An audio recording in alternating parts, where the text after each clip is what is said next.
Isang magandang araw po ulit sa ating lahat. Ayan, so ngayong araw po ay magluluto ako ng ginisang sayote. So ayan po ang ating mga sangkap. Siyempre yung ating sayote. And then maglalagay po ako ng corn. Ito yung tira nung maha na niluto ko. So kalahating can lang po yan. Then ito po ay chicken neck. Ayan, hiniwa-hiwa ko lang siya. Ito po ay balunbalunan or gizzard. Then, bell pepper, kamatis, bawang sibuyas, ayan, long chili, tsaka ito po ay chicken cube. Okay, so let's start!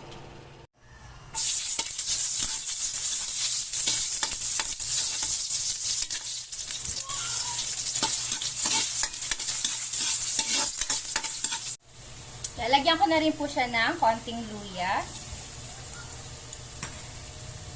And next na natin ang kamatis.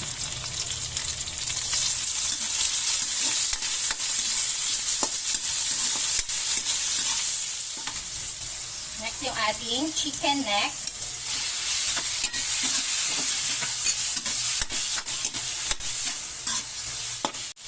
Then yung gizzard. Ayan, so lulutuin po muna natin ito.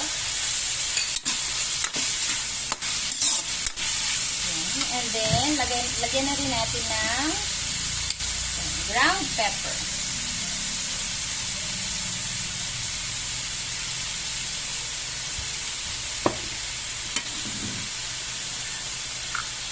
Then, lalagyan ko muna ng half na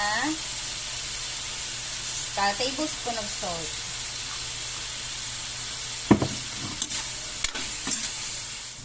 Okay, so once na okay na yung chicken, kapag luto na siya, pwede na natin ilagay ang sayote. So anyway, mabilis lang naman din maluto talaga ang chicken. Okay, and then yung ating chicken cube, seasoning. It's up to you kung anong seasoning po ang gusto nyo gamitin. Then, add na rin natin yung long chili and bell pepper plus the corn.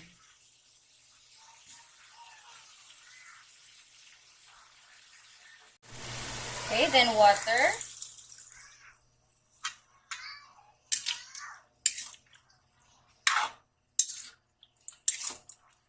Then, sisimmer lang natin yan. Mga, I think, 10 to 15 minutes. Okay, let's check.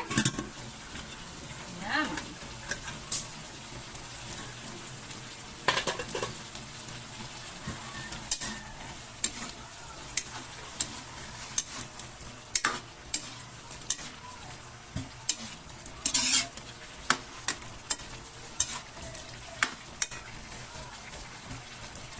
Titikman na natin and then adjust the taste na lang. Okay, so maglalagay po ako ng isang tablespoon ng cornstarch kasi gusto ko na medyo malapot yung sabaw. So, tutunawin lang natin yan.